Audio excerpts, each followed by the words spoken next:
ماں کی بددعا سے بچو۔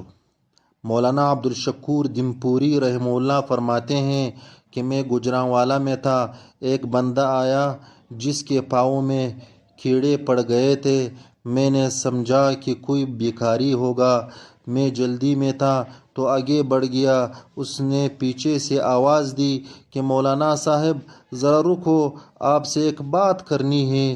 میں رک گیا تو اس نے کہا مولانا صاحب میں بہت امیر تھا، میرے کئی بنگلے گاڑیاں اور بہت ساری جائیداد تھی، میں عیش و عشرت میں پڑ گیا تھا، میں روزانہ آدھی رات کو گھر آتا، میری ماں روز میرا انتظار کرتی۔ ایک رات جب میں گھر آیا تو ماں بڑے غصے میں تھی، کہنے لگی کہ تو روزانہ آدھی رات کو گھر آتا ہے، میں پوری رات جاگتی ہوں، میں سوؤں گی نہیں، آپ کا انتظار کرتی رہوں گی۔ اس نے غصے میں مجھے تھپڑ مارا، میں بھی نشے میں تھا، میں نے بھی تھپڑ مارا جو اس کے چہرے پر لگا۔ کہنے لگا، ماں نے روتے ہوئے کہا بیٹا اللہ کرے تجھے کیڑے پڑے۔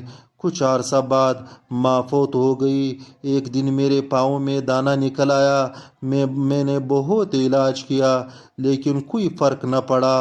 میں نے بنگلے بیچ دیے اور لندن علاج کے لیے چلا گیا۔ علاج کافی طویل ہوا، مجھے سب کچھ بیچنا پڑا۔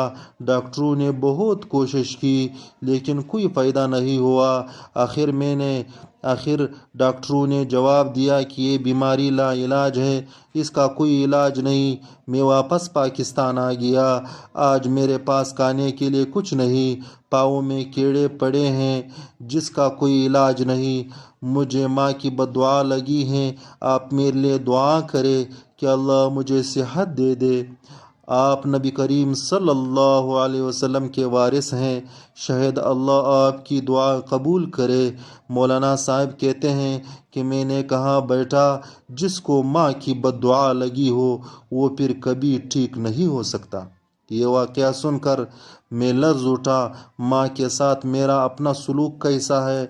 آج کتنی نافرمان اولاد ماں کی دل آزاری کرتی ہے، اس پر چیختے چلاتے ہیں، کچھ تو ہاتھ بھی اٹھا دیتے ہیں۔